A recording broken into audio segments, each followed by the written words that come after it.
Continue with our class Hilchot Diot. Today's class number 31. Okay, Moshe, go ahead. Seeming denial. So our sages state, Rabbi Yeshua ben Levi said the term Torah appears 5 times in the chapters which discusses the Metzora, whose affliction is punishment for having spoken Lashon Hara. Number 1. So Vayikra 13:59, 14:2, 14:32, 14:54, and 14:57. Sefer 59, no? Yeah. It's a okay, sorry, I apologize. No, go ahead. No, go ahead. It's safer. Sefer HaIkeda, cited by Maharzu to Vayikra Rabbah, notes that the subject of Lashon Hara is prominently mentioned in all 5 books. The book of Bereshit relates how the serpent, through cunning and deception, caused Adam and Eve to sin. Right, because he spoke about God, right? Like he kind of Exactly. The book of Shemos relates how Moshe was forced to flee Egypt because of the treachery of Datan and Aviram. Mm-hmm. The book of Vayikra details the laws of Torah, which is divinely inflicted retribution for speaking Lashon Hara, and it also contains the primary prohibition against speaking Lashon Hara. Mm-hmm. The book of Midbar relates the episodes of Miriam's Torah, the spy's slander, and Korach's rebellion. And the book of Devarim, Deuteronomy, in its opening verse, alludes to episodes in which the Jews in the wilderness were guilty of sinful talk. So basically, in all 5 books, we have some reference to Lashon Hara. Right. So at least one reference. Okay. So Rabbi Yochanan said in the name of Rabbi Yossi ben Zimra, whoever speaks Lashon Hara is considered as if he had denied the existence of God, as it is written in Tehillim. Those who have said, with our tongues we shall prevail, our lips are with us, who is master over us? Mm-hmm. All right, so Sefer Yerayim explains that when someone wants to speak Lashon Hara, he first casts a glance in all directions to make sure that the subject of his evil words is not present. And make sure nobody's listening. Exactly. And he probably tells them like, "Oh, just don't." No, not. I would say not nobody, but at least the person that he's talking about. Actually, I was waiting for coffee the other day, and I heard somebody saying on the phone, he's like, "Don't tell him I said anything to you. Like, don't say anything. Don't tell them I told you." And I was like, interesting. Okay. So his seeming lack of concern that his words will be noted above conveys an impression that to his mind, heaven is not cognizant of what he is about to say. This is why speaking Lashon Hara is akin to denial of belief in God. What more must be said concerning the severity of speaking Lashon Hara? There is no recourse but to engage the evil inclination in battle, so that one will not become caught in the net of this bitter sin. Those who will emerge victorious will reap the inestimable fruits of their efforts, both in this world and the next. Any comments? I'm good. Okay. So let's continue. So we're in Hilchot Diot. At the very end of Hilchot Diot, not very end, but close to the end, we're in chapter 7, halacha number 5. So it's actually the same type of Lashon Hara. There is no difference whether one speaks Lashon Hara about a person in his presence or behind his back.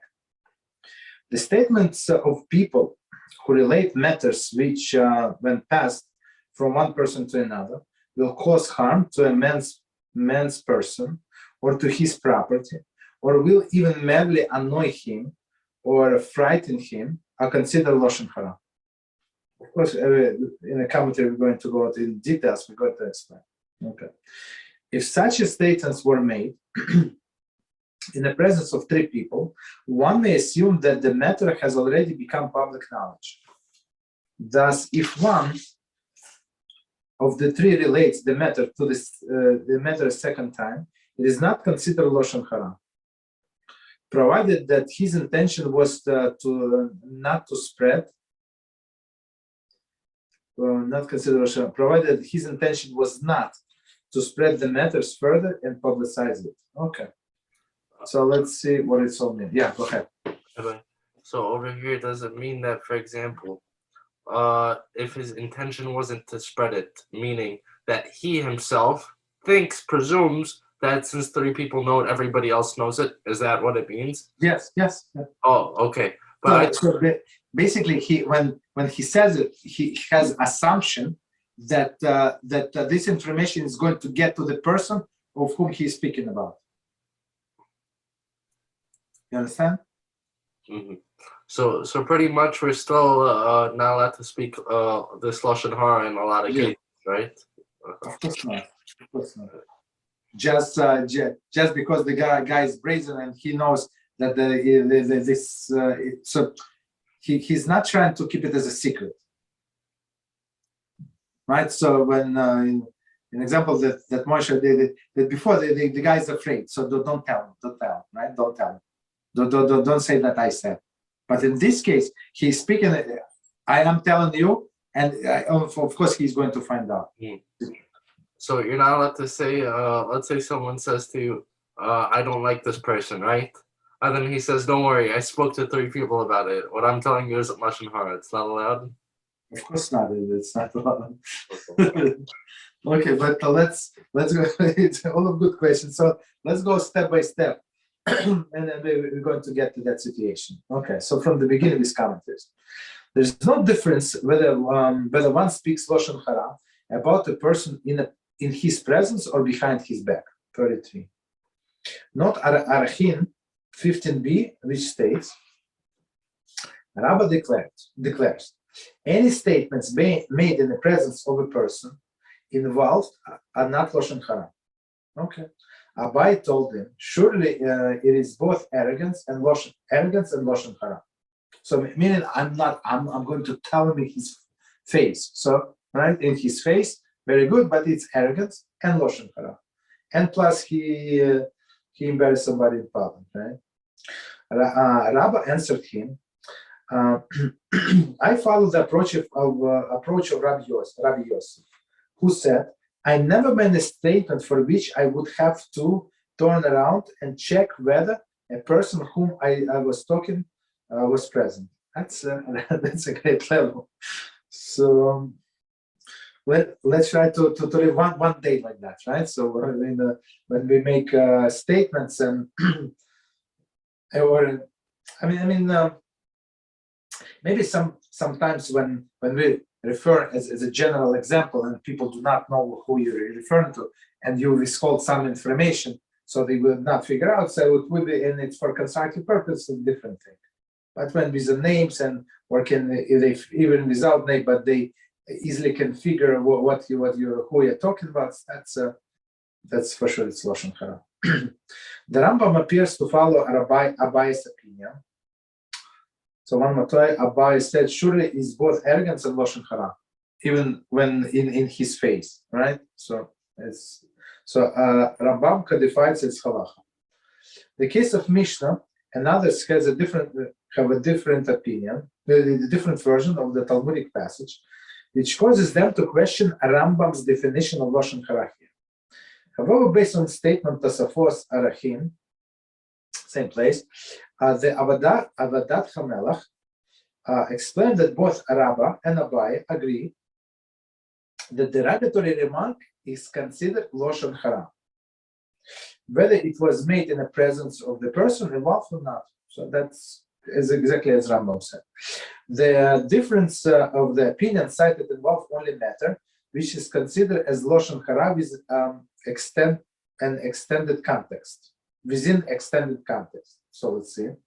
The commentaries also cite the Sifri Dvarim 24:9, which defines Miriam's remark about Moshe as Lashon Hara, even though they were not made in his presence. So the bottom line, so look, very long commentary, but the bottom line, so whether the person is present or he is not present, so the speaker transgress the prohibition of Lashon Hara. But if the person is present, that's a much more like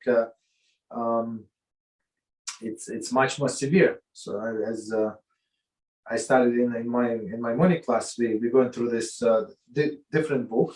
It's actually the actual Sefer of Chafetz Chaim, and he went through the positive commandment that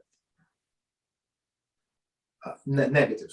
First, he went through the list of negative commandments that person can transgress in one instance of speaking Lashon Hara. It's 17 commandments, 17 negative commandments. Of course, it's I mean that they're possible, like theoretically, that all of the 17 are going to apply, and I don't remember how many positive, because we didn't finish, maybe 9 or so, like positive commandment.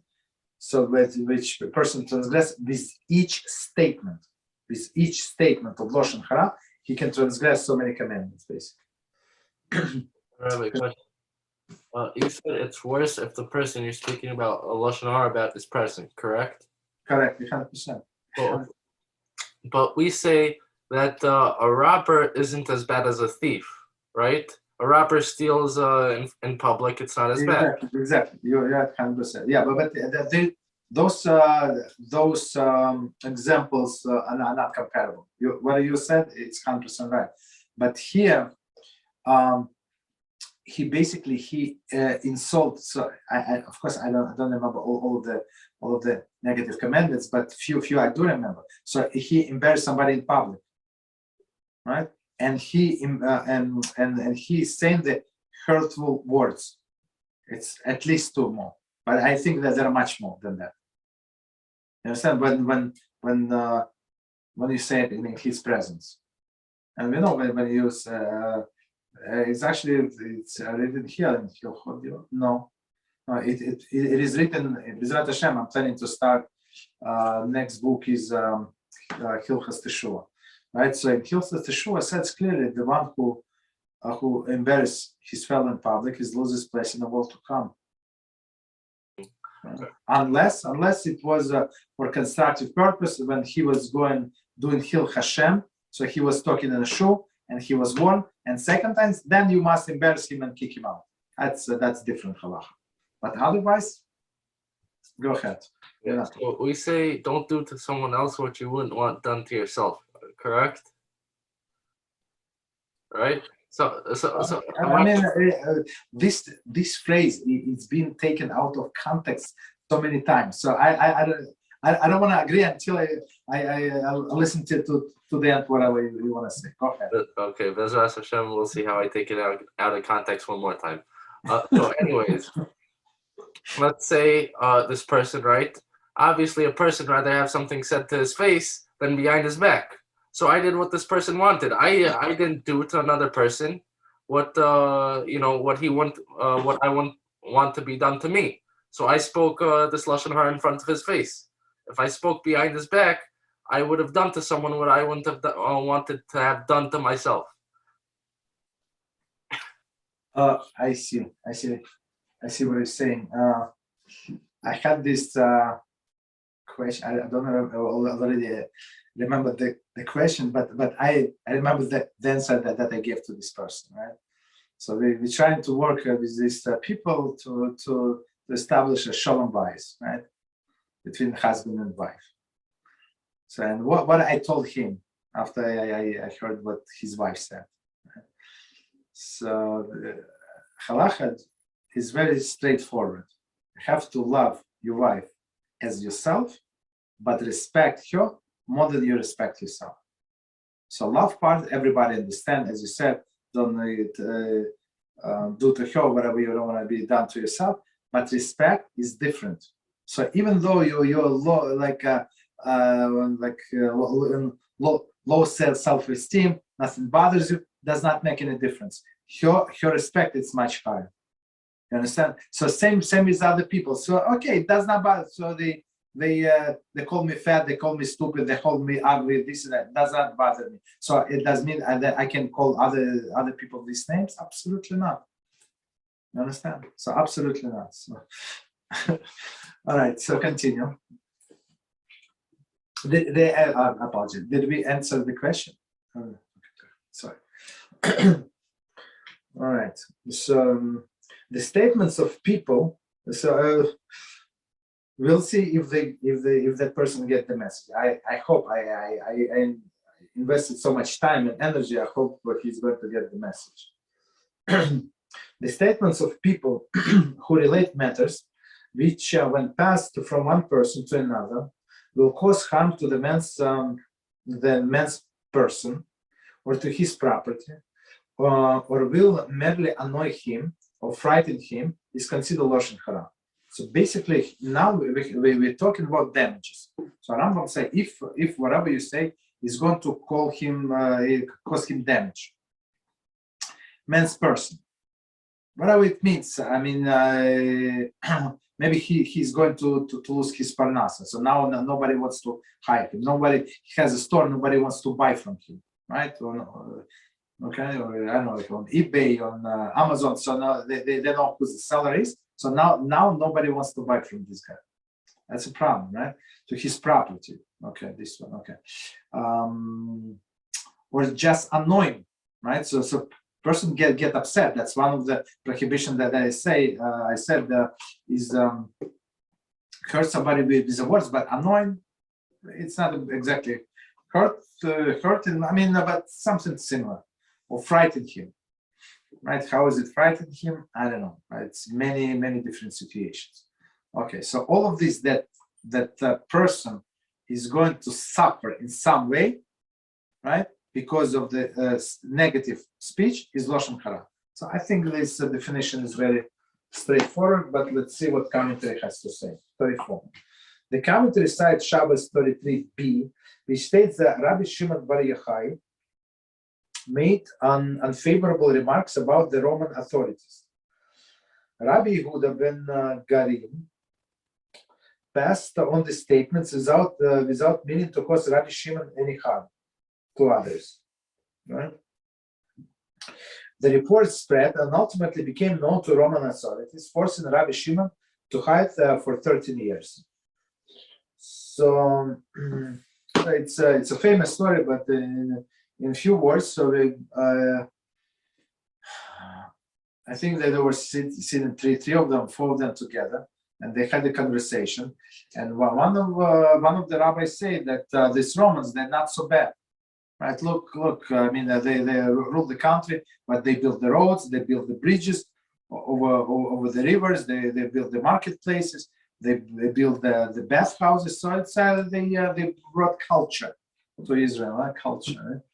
And Rabbi Shimon Bar Yochai said, "What are you talking about? The roads that they built, I don't remember what his explanation was. Maybe to get faster with the army." The bridges they built to collect tolls. The market they built for the same for prostitution. Same with these bathhouses, prostitution. So it's like whatever they did for themselves. It's basically not for the sake of nation of Israel. So one rabbi tried to be politically correct. I mean, maybe it's not politically correct. Maybe he wanted to say something positive about the Romans, right? This is true. So he said, now with the bridges, with the roads, it's easier to come to Yurevi, right? Because it's close. But Rabbi Shimon Bar Yochai, no, they have their own intention. And this guy, I'm not sure. I think he was a ger. The new ger, or he was about to convert and stuff like that. So he went to the Romans and said that's what I mean. I like the government. I like Thanksgiving. Like some not religious people. No Thanksgiving in this country and this freedom. I say stop, right? So start with the morning blessings before you bless the country. Start with morning blessing. The one who woke you up and give you this and they give unbend the. Straighten the band and all of this. Stop with a big statements. You understand? So that's the story. Okay, you want to ask a question? Yeah. So what's called Rabbi Silverberg was saying that Rabbi Moshe Feinstein says about compared to America, compared to Russia and all these other places, that in America we do different. How? Because let's say the grandma do something right, we just make it more kosher. Like a cruise, we get a daf yomi share, we have 2 pools, all this stuff, right? So So my question is, because we see with the Romans and innovation and so on and so forth. Yes. So when is it allowed to, let's say, do like the going in a kosher way and actually a mitzvah to do like them? Because sometimes something, I think the Tanya says it is in a neutral position, or then you put your kavanah into it, or then you make it into a mitzvah, like a knife, right? Because you can use it to be a shaykhut. So Yeah. when, in regards to goyish things, does that apply? So your basic question in one sentence: how do you kosher a pig? Right? That's what you're asking. So I have this this response from Rabbi Victor Miller. That's all. And I don't know. I mean, he said it so beautifully, very to the point. But in summary, I mean, if you want, I can send it the way I see it. It's my personal view. Like in some instances, it's hard to contain the people they so involved in the goyish culture. They want to be in it. So if you tell them no, that they're going to drop everything. So you want to kosher it a little. So that's that's how this all modern Orthodox started. They say we're going to be Orthodox, but we're going to go to college. And they went to college. They got involved with all of the non-Jews and stuff like that. Got brainwashed, and they become very non-Jews, right? Who down sometimes. That's the issue. So all of these kosher cruises. I mean, I looked into it, right? Something like, what are you going to do there? And then people say, no.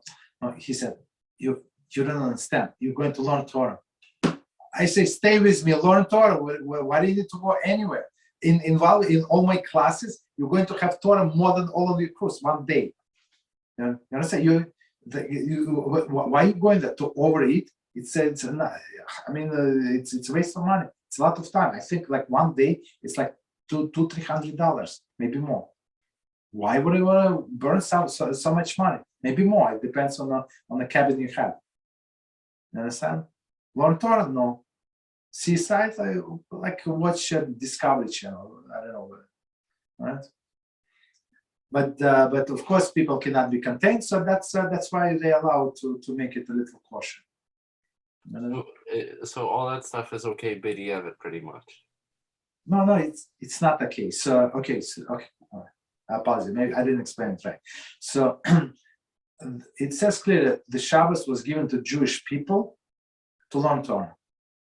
So I had this conversation with somebody, like adult person in like 50s. I don't know, like approximately. Right? So I said, do you know why do we have night?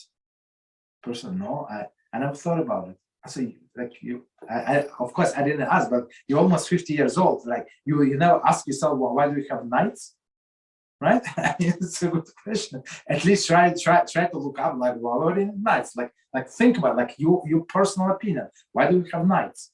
So I told them, right? The nights were given to HaShem create nights to study Torah. That's the only reason. Right? And the Shabbos also was given us to study Torah. So all day the person running around trying to provide for his family, right? To learn to earn the livelihood and stuff like that. But on Shabbos he's free. Hashem said, I'm going to take care of all of these things. So on Shabbos you're free. Learn Torah, right?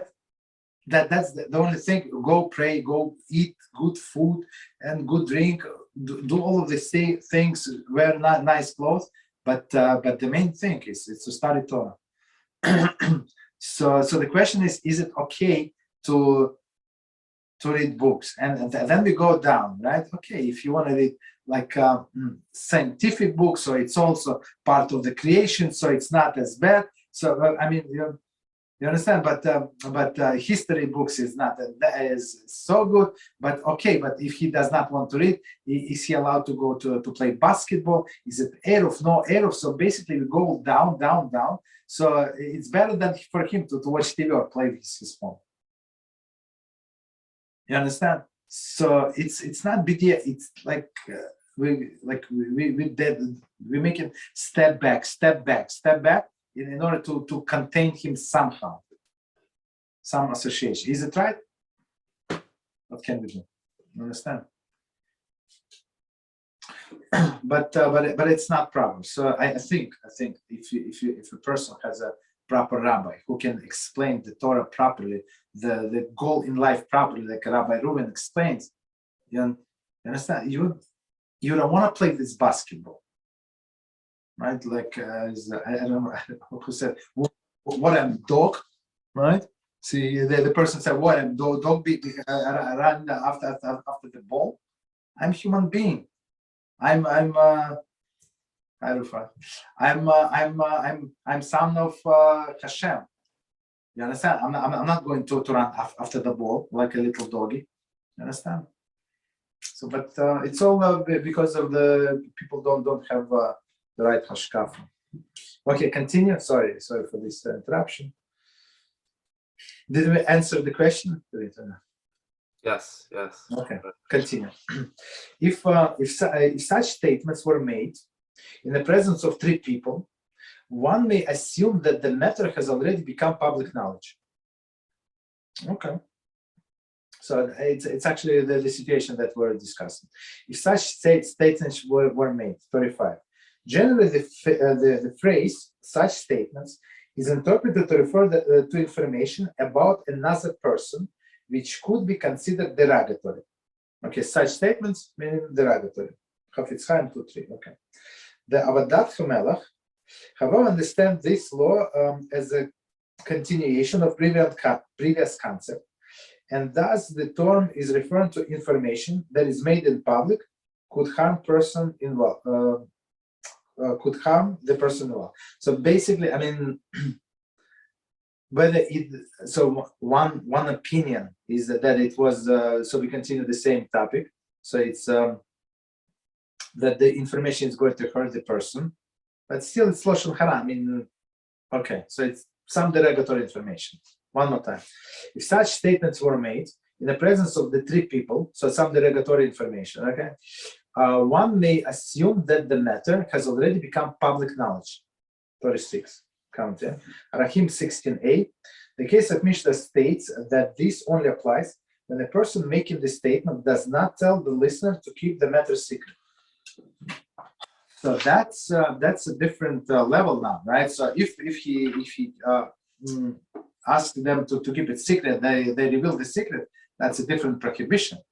You understand? So here he did not say. So I think sometimes the way I see it, my personal thing, right? So he's revealing such a private information, right, about health, this and that. So, but these two people, right? So three people, let's say, and three people, they're his close friends. So of course, like if he's telling about his wife's medical condition, of course it's not for the general public knowledge. You understand? It's I don't have to warn them that not to say, but okay, this is the case, right? So, but when he said it and then he did not warn him to keep it secret, so he might be he might assume that there is what that. Okay, sorry, somebody mute all of us. No, okay, very good. Okay, so. One second. So the public would know. That is one of the three relates the matter a second time. It is not considered lashon hara. So basically, why it's not considered lashon hara? Why? In the commentary say casually without any negative intent. Why it's not considered lashon hara? It's public knowledge, provided that his intention is not to spread the matter further and publicize it. So commentary say 38, and we're going to explain. In which case, it would be forbidden. To publicize would be forbidden. The Chafetz Chaim explained that even in this instance, there is no outright license regarding the matter, and he advises refraining from such a speech is possible. So even if in front of the three people, so even he is ready that the information is going to get eventually to this the person that he is talking about. So Rambam said it's not lashon hara. Chafetz Chaim said better to stay away from all of these things. Right? Okay, continue. Halacha number 6.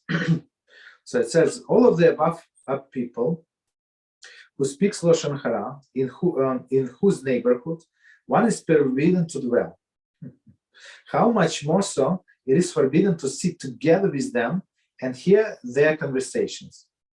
The judgment against our ancestors in the desert was only sealed because of Lashon Hara.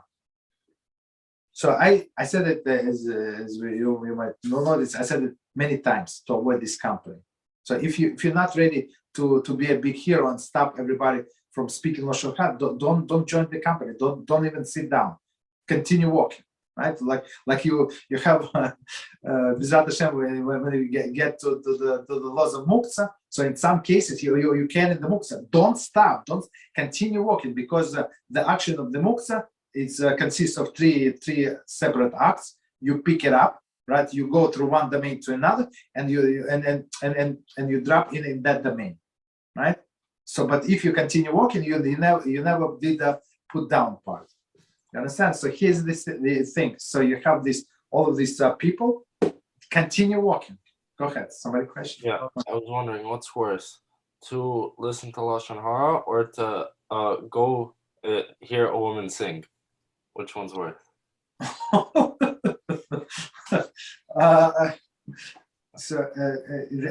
We have the beautiful expression that refined, then nevela. So I mean, this is better. This is better. I don't know.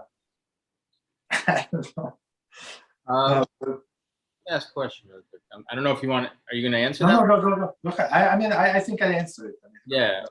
So let's say, for example, I don't know, you get invited to like a Shabbat dinner with whatever, like, I don't know, somebody who you know, and there's like a bunch of people there. You can see that they invite people over for Shabbat. It's like regular, and they start talking about somebody who you don't know this person, but you also don't get involved in the conversation. You just kind of eat. You just kind of sit there and eat, and maybe you think about your own Torah topics, and you think about, oh, this is pretty bad right now. They're breaking halacha in your head, because you don't really know these people that well, where you want to, kind of like be rude in their own house. So are you still held guilty for sitting there and kind of, not saying anything? Maybe you just don't. You're not really the type of person who knows how to, rebuke somebody in their own home, nonetheless, Of course. So you don't know the people who they're talking about. Exactly. You hear them talking about it, but, you're not just going to get up and leave. Let's say your wife is there too, and she's also not entertaining it. So you just sit there and eat, even though you hear the words, but you're not paying attention.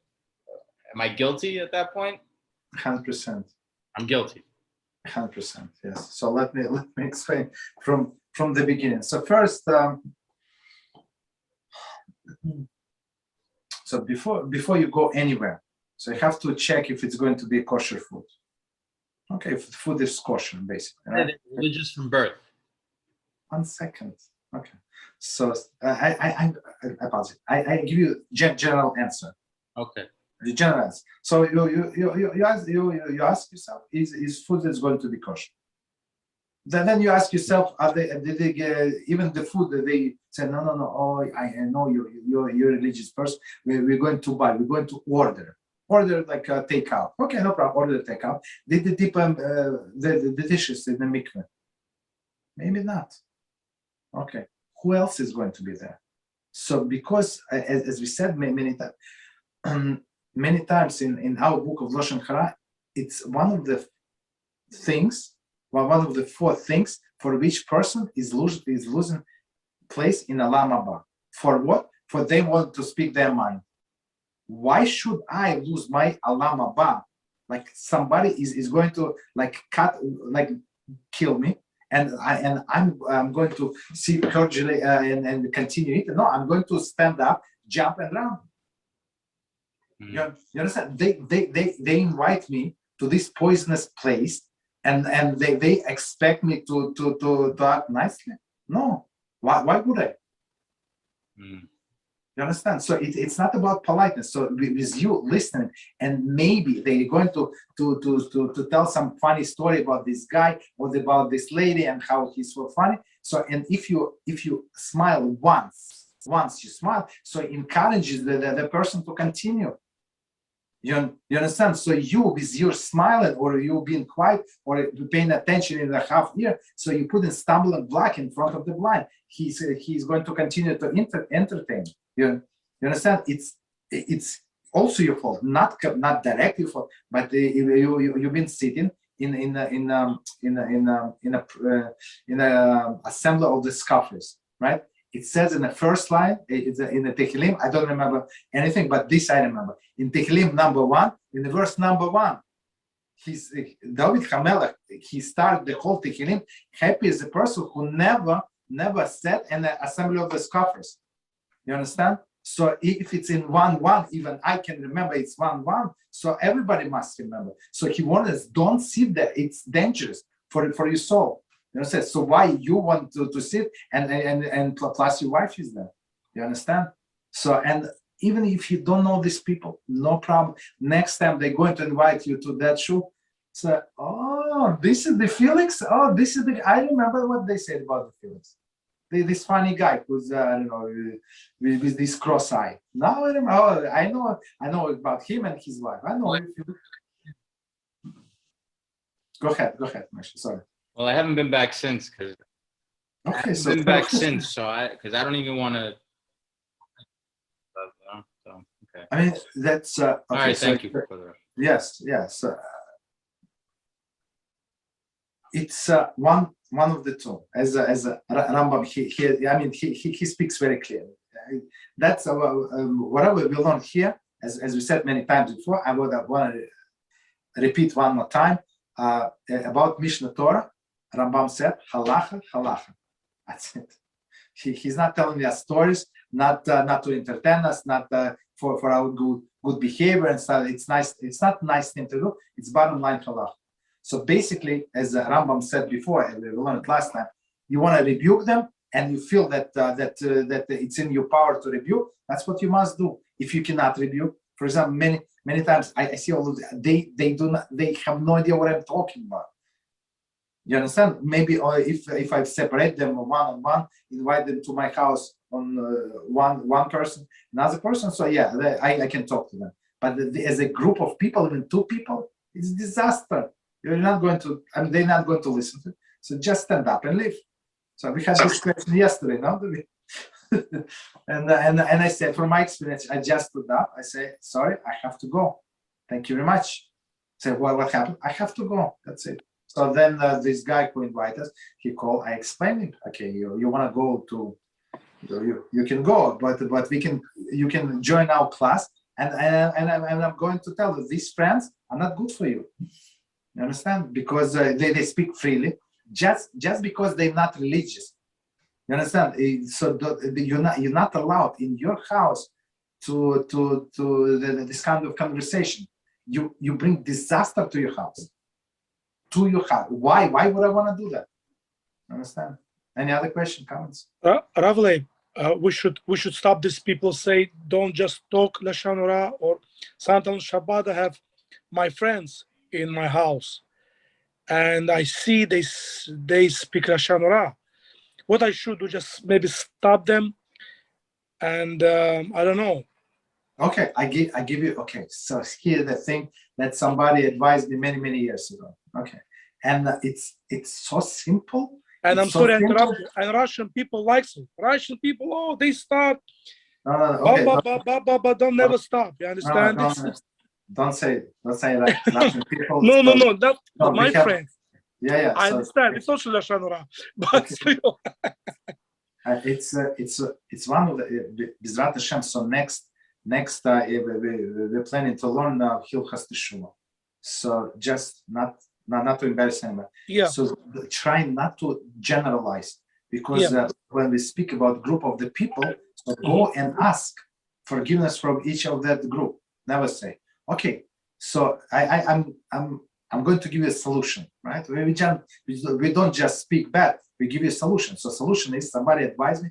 I found this advice more than brilliant, right? So this person said, well, what I do, we read the parasha of the week around the table, right?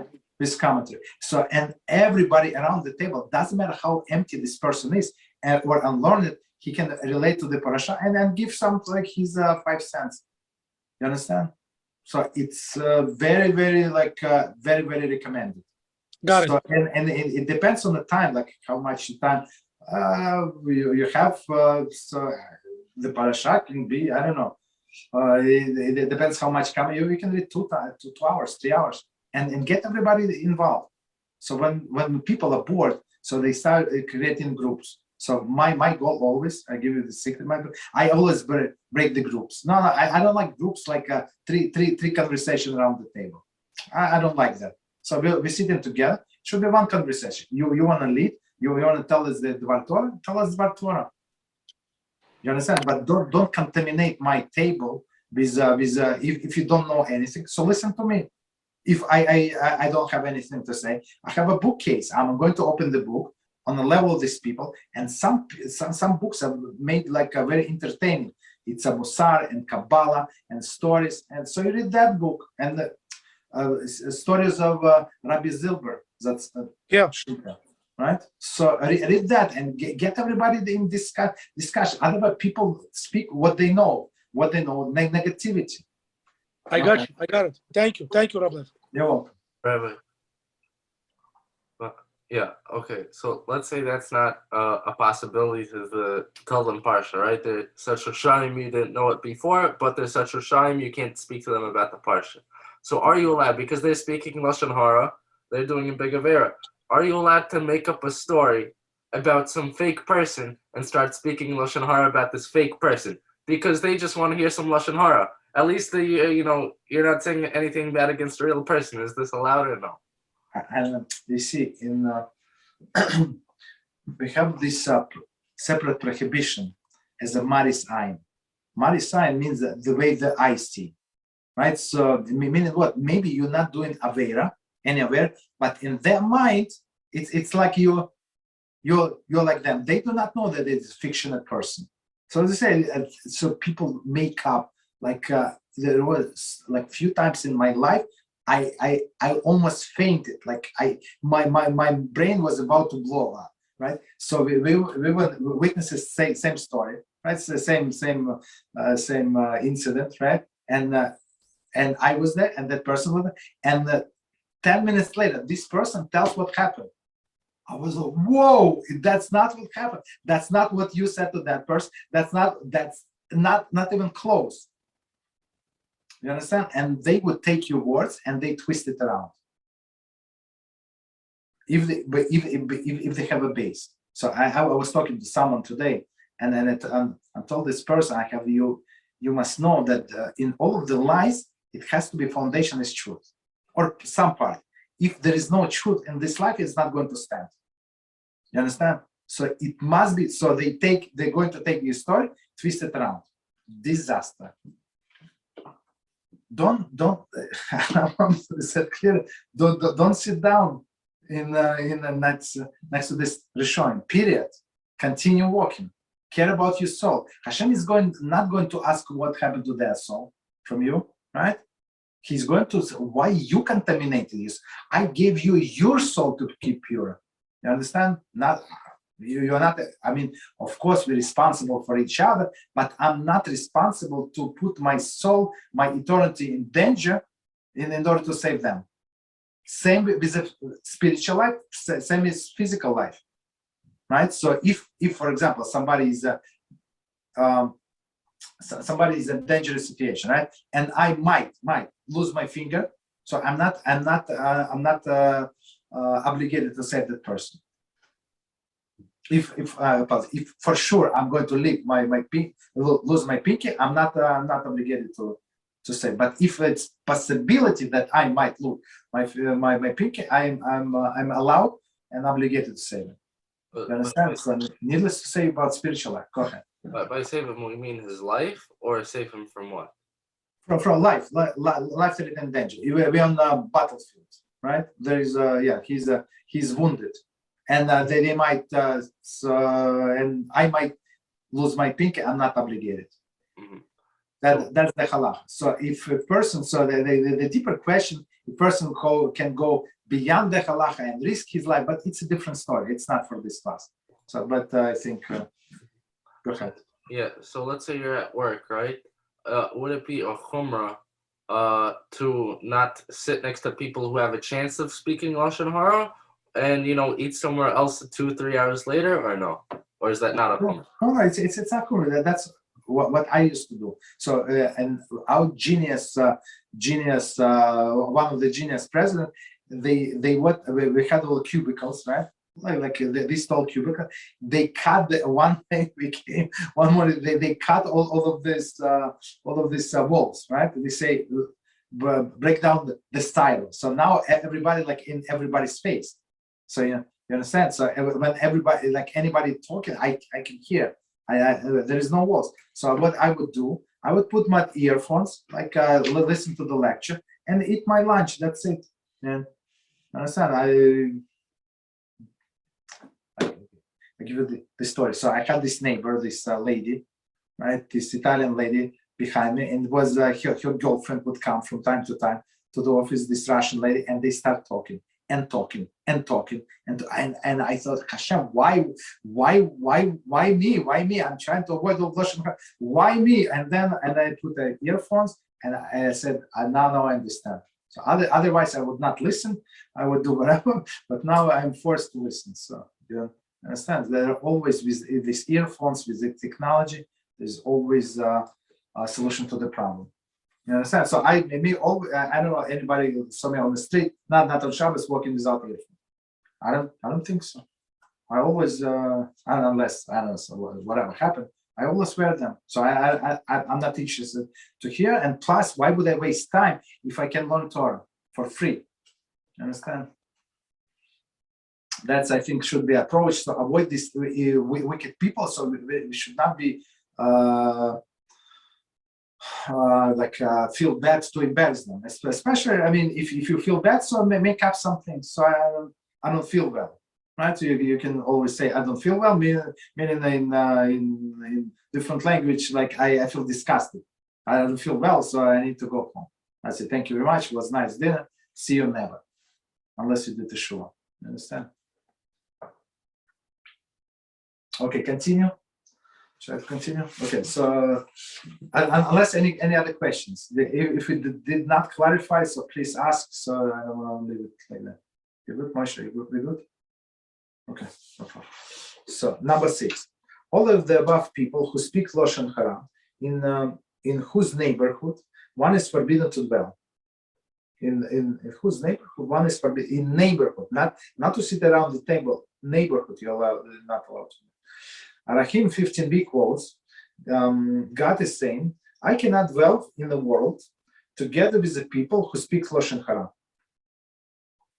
Okay. It is not proper for Jews to dwell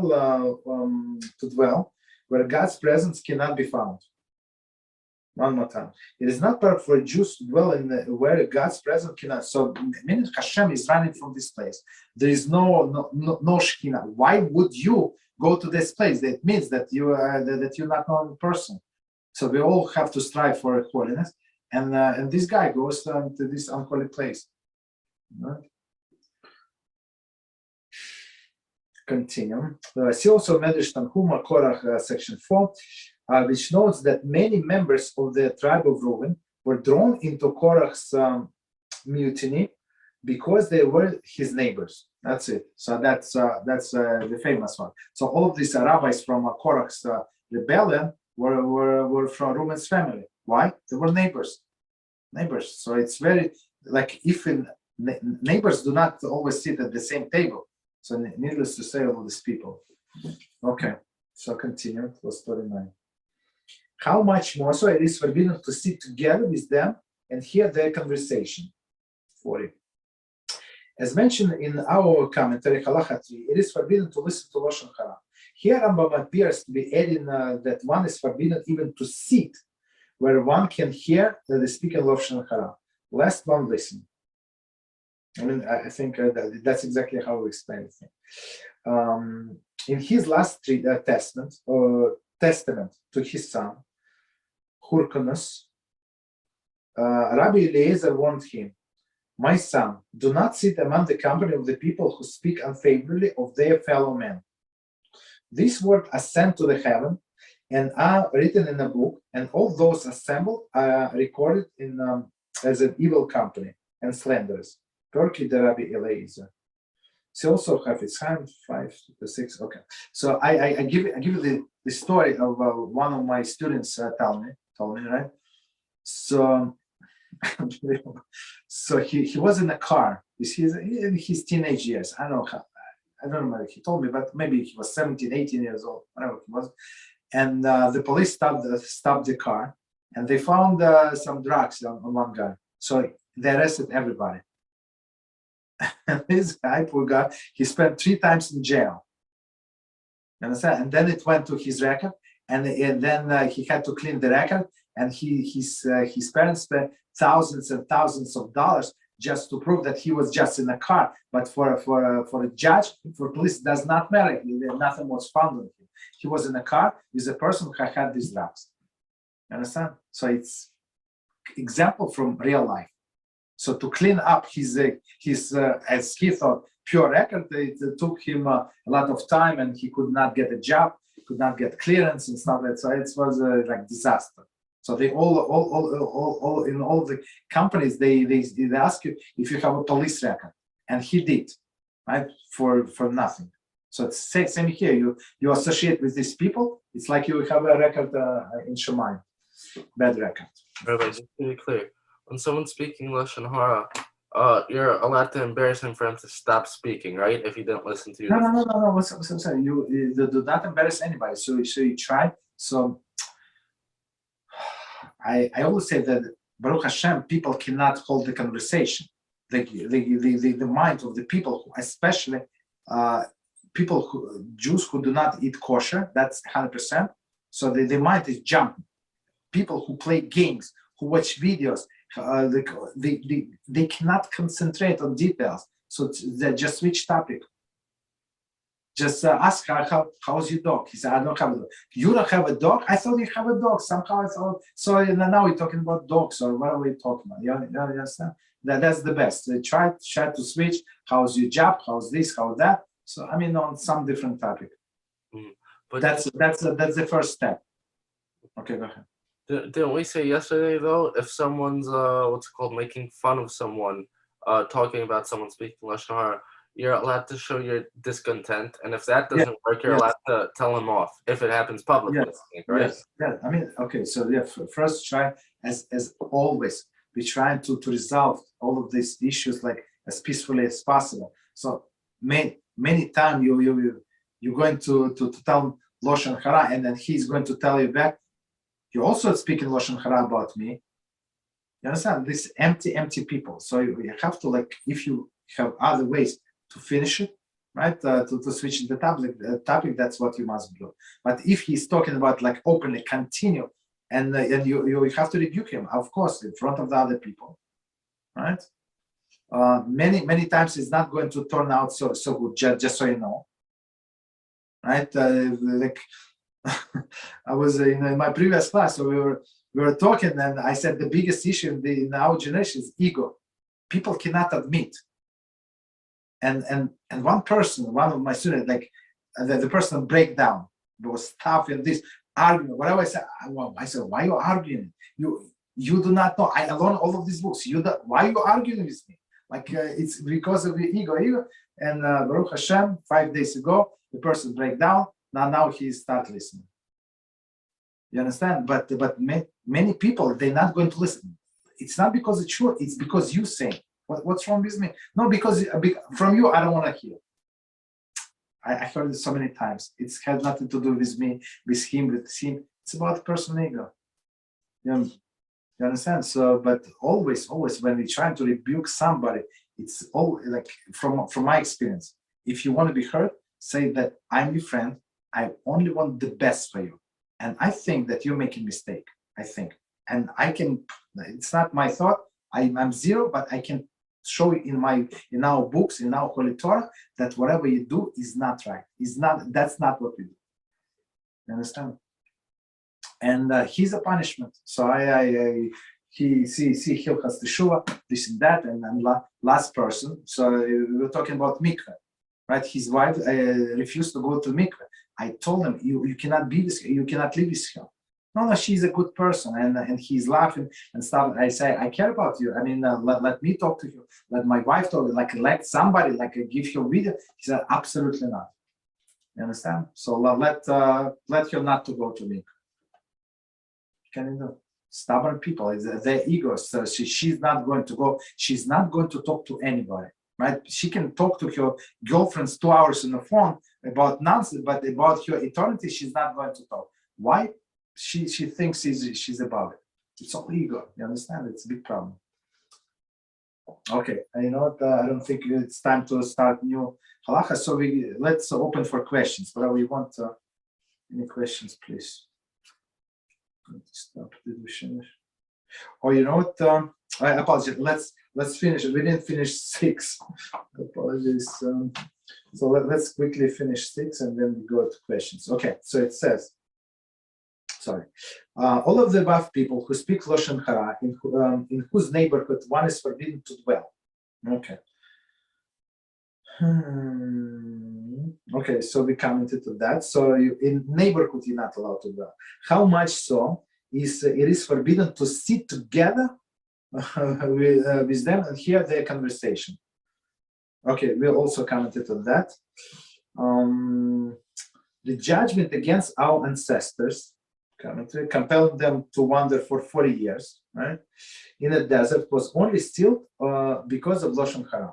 Commentary 42, sorry. There is because of the spice unfavorable report of Eretz Israel, the judges, the Jewish people accept and solve it. So basically, they spoke about the land, not about the people. They were talking about the earth and the rocks.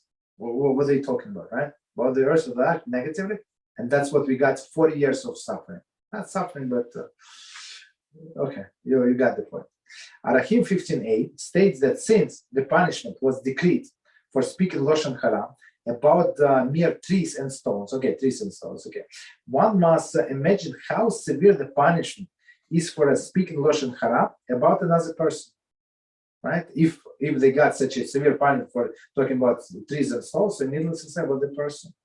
Our sages explain that the disease tsaras, which resembles leprosy, came as a punishment for the sins of the gossip and Lashon Hara.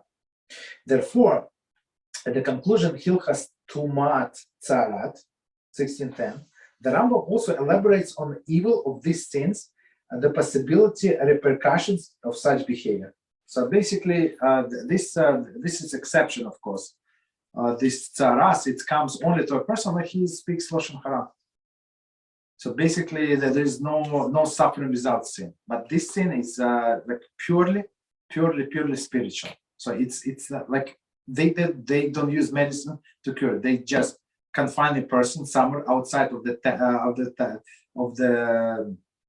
camp or outside of the city and keep him separate. So our sages say, why do they keep them separate? Maybe put all of the people who speak Lashon Hara together. Let them. They say no.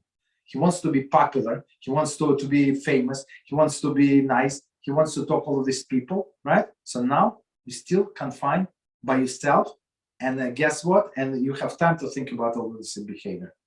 And B'ezrat Hashem, you're going to change, and this tzaras is going to go away. B'ezrat Hashem. Okay. Any questions? Rabbi, if I'm saying something about let's say my friend, he's a rich guy, he has the house, he's very good, successful. It's also Lashon Hara or no? Yes, exactly. Yes. Okay. So I give exactly. Let me give you even better example. A better example. Okay, here's an example. It's not like your example also good, but a little different, and it's mind blowing. So somebody invite you to his house, and this person was so generous. He said this and this and this and that, all of the dishes, stuff like that. So it's forbidden to speak about him, that he's so generous. So other people would come. Why? other people would come to him and say, look, I know, Felix, you never invited me. What's going on? You invite all these people and you give all of these things. Why not? So in speaking like good about you speaking from the bottom of your heart. You want to say compliment to the person, but he's actually losing out from this. And now he said, no, I'm away. Maybe my wife doesn't like gas and stuff like that. She's that. I heard about this guy Felix, and you were not treating him like 5 stars. But I also want. What do you mean? You don't like me? You this? You that? You understand? So or somebody lend somebody money, right? So this person is grateful. I was out of the job for 5 months, for this month, and I could not pay rent. They were almost a week. I went to this guy Felix. I thought that all of the rich people are bad, but he gave me money. He paid for 5 months and stuff like that, and give me extra money. So now I have a job. I'm so grateful. Loshan Harai 100%. Because he would make other people. So that this person is honest. He lost his job. He's going to pay back. But this is going to invite all the crooks. And I said all of the crooks say, okay, let's come to this guy Felix. He has money. He has a big car. And he comes and said, Felix, I need money, this and that. And he knows this crook. So he said, look, here's $20. Hatzlacha Rabba. You gave this guy $6,000 and he's not even showing Mashal. And this is, whoa. And this guy, he wants to bury himself. You understand? So it's not all of them. Some of the laws of Lashon Hara, they're not so like common sense. A person, I think I want to give the compliment to my friend. Do you understand? So, but so somebody who did a favor for me, but it turns like disaster for that person, and that's the last thing that you want to be very to bring him to any losses, right? Even to say no, it's hard to say no when a person give you the fact. You give them 6,000. You want to give me $20? Okay. Thank you very much, Reuven. Thank you. You're welcome. Any questions? Any topic, please. Go ahead. All right. How does one know when someone's actually in doubt versus he's superstitious and has OCD on, let's say, some halakha or something like that? I mean, you have to know yourself. You have to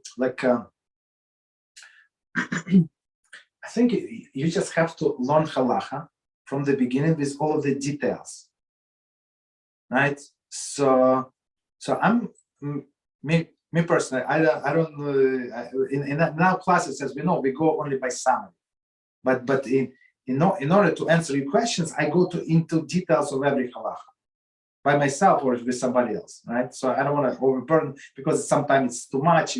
Okay. But when you have the superstition, so sometimes our summary is not enough. So if you have this doubt in some area, just learn all the details about this halacha.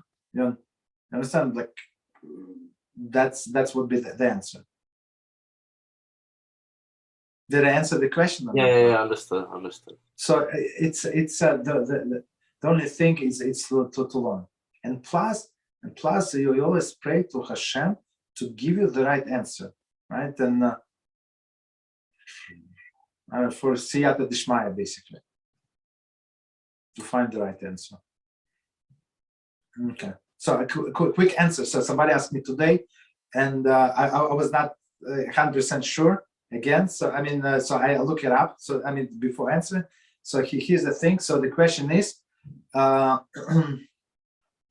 very very similar as one of you asked me before. So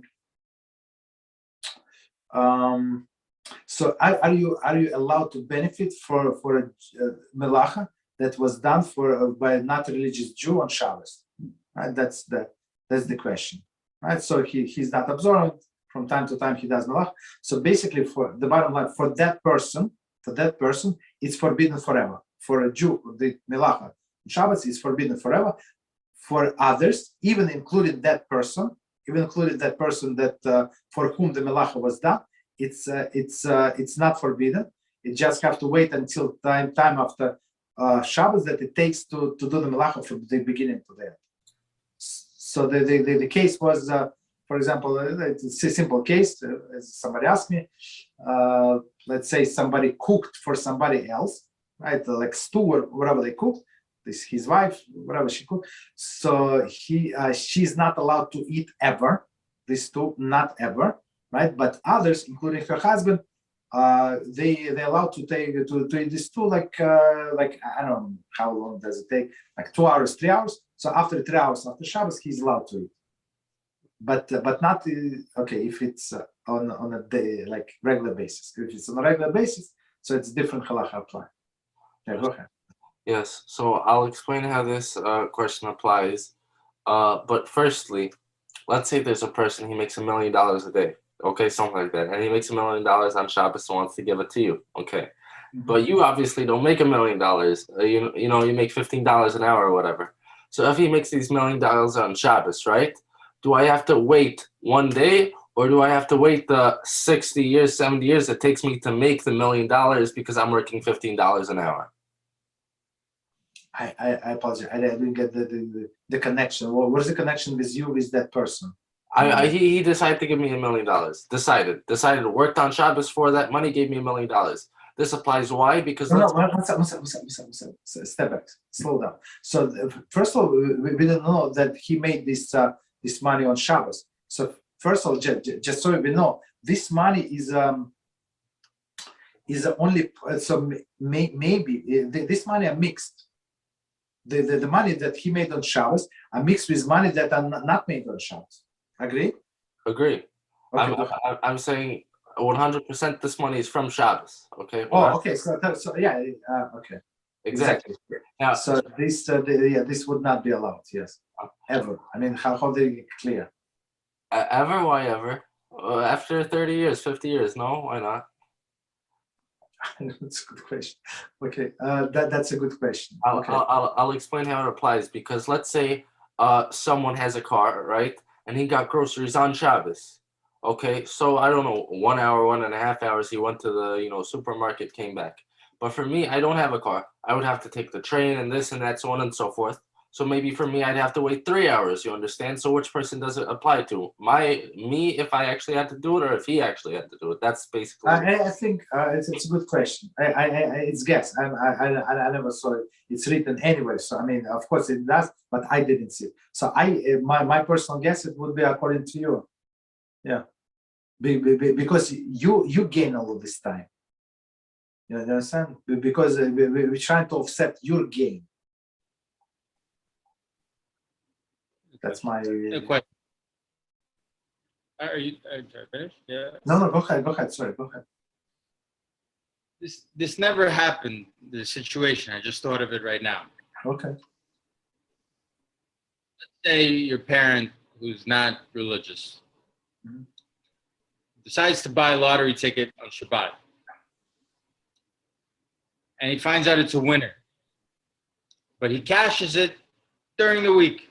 And then he says, "Here, son," who's religious, "here's some money. Am I allowed to benefit from that money or no?" It's a difficult. I want to say it's a question to be fit in a Zilberberg book. I don't know. I don't want to say Zilberberg book. I don't know. I was just curious. It just popped in my head. I mean, it's a good question. So. It's an unlikely question to popped in my head because I know. I mean, Really? I don't want to answer because I'm not sure. It's a difficult question. Yeah, go ahead. What's it called? No, you only probably have to wait 5-10 seconds. Why? Because the ticket itself always costs money. You just happen to scratch it over there, so the malach is just scratching it. So 10 seconds afterwards, no? He acquired it. The problem is acquisition. Oh, he acquired it on Shabbos. Okay. Yes. So, I mean, but the lottery was. I don't know. There are too many things involved. Okay, so this one of the questions that I'm not sure. Okay. Any other questions? So, Israel, you there? I'm here. I have one. Can you benefit of packages sent on Shabbos by a non-Jew friend or person known to me because he works and the only day he can ship anything, for example, whatever it is eaten, Yes, yeah. is on Shabbos. I am Well, allowed to. one second. But you're not going to get it on Shabbos, correct? No, the shipment Yeah, it takes comes 2 days. any day. Okay, you see, he does not do anything forbidden for him on Shabbos, and you're not going to benefit on Shabbos. You understand? So in order for melacha to be forbidden, you have to benefit for it on Shabbos. So if it's not, so I mean, maybe okay, maybe it's not always true, but in this case it is true.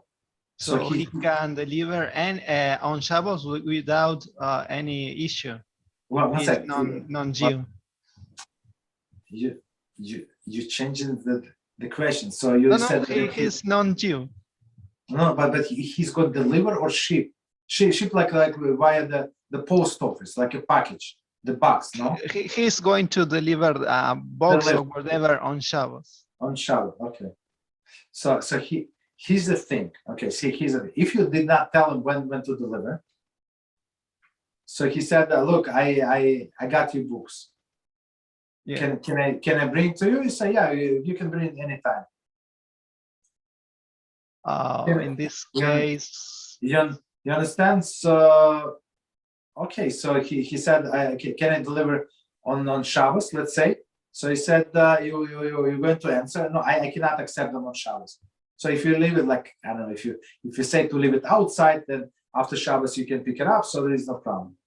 No, the shipment takes weeks, so it's never going to come here on Shabbos. Yeah, so I mean, you're not benefiting any more or less if he's doing it on Shabbos or on Friday or on Sunday. You understand?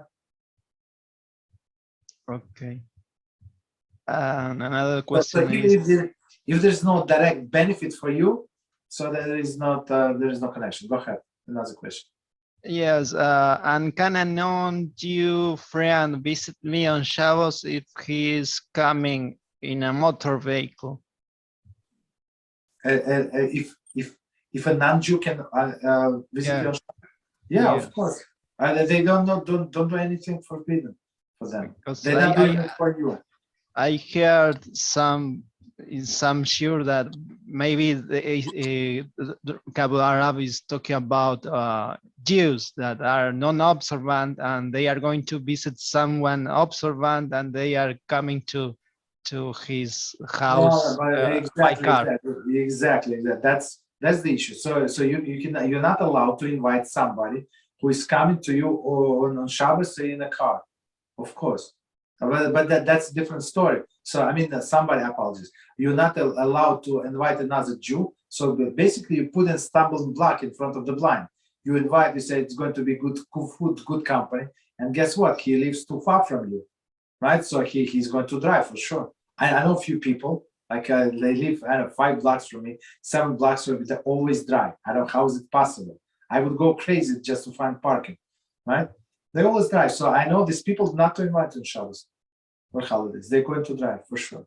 For example, I think, for example, hypothetical situation. I live in Israel and I have friends and they are Hilonim, and I say, oh, they don't observe nothing, so I am allowed to invite them. No. But they are going to transgress by visiting me by car. Exactly, you're right 100%. So he's our approach. So let the transgression never become through me.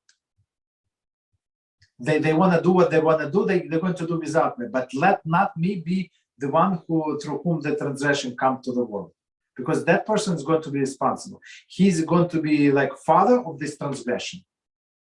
You understand? With all of the invitation to go taking the bus to the shul or taking a car to the shul and stuff like that. I have one last question, if it's possible. Yes. Are you allowed to benefit from non non-religious person perform on Shabbos. For example, the other day my sister came and brought to me food that was cooked on Shabbos by a non-Jew, and she is non-Jew, and he brought the food to me by car on Shabbos, or I must wait till the end of Shabbos to eat this food. Correct. Because yes, correct, 100%. So you if it was done specifically for you, you're not allowed to benefit. But after Shabbos, it's possible Yes, to eat. yes. So let's go a little leniently, right? So we said, let's say all the ingredients they had in the house, they didn't have to go shopping. They had the refrigerator, all of these things, right? And they would cook. So only the time it takes to cook all of this, the dish, you have to wait. That's it. I thought you weren't allowed to eat food cooked by a non-Jew unless there's a Jew present, right? No, something like that. Okay, that's a difference. You're right, 100%. So you're right. So let me comment on what Moshe said. That's a different halach. So basically, so let's finish with one question, and then we go to Moshe's comment. So we're not allowed for non-Jew to do for us whatever it's not allowed for us to do it for ourselves. So basically, we cannot ask him to do anything for us unless we can do the same thing. Exceptions, as we learned in our Shabbos class, is when somebody is sick and he's in second or third category. So he in the second category, whose life is not in danger, right? So we can ask non-Jew to perform even biblical melacha for him, right? In a third category, with his minor illness, so we said that we can ask straightforward non-Jew to do for him even only rabbinical, no biblical, but rabbinical translations. Okay, so but now go to what our friend Moshe said. That's a different issue. So we have a prohibition of cooking, of eating the food that cooked is by non-Jew. So of course the topic is much larger than we say. So, and even if he, and second issue that he cooked in non-kosher utensils. I understand that there was meat and milk together. It's all of these things, or not kosher milk, no, not kosher meat and stuff like that. So he cooked pig, right? 2 hours ago, and now he's going to do for you, my friend, vegetable soup. Guess what? It's complete pig, 100%. You understand? So that's a different story. I mean, some of the things that non-Jew cooked are allowed. If they, for example, they cook in your house with your kosher utensil, with your kosher ingredients. So even without supervision, right? Some things, but many things are not allowed. Okay. Did we answer the question? One last thing is, if this situation is a situation of pikuach nefesh, are you allowed to benefit from a non-Jew that is cooked? Correct. Obviously, he's not cooking pig and nothing, but it's probable that his utensils are mixed or used previously. Exactly. So even pikuach nefesh, if person is about to die, whatever, if he unless he's going to eat, he's allowed to eat even non-kosher food. There is no contradiction. No, he cannot eat any food. There is no problem. Okay. Any other questions? Okay. So we stop here. Zrat Hashem. So I think very productive, right? So good night, and until tomorrow, same time, different topic. Thank you very much, guys. Good night. Thank you. Good night.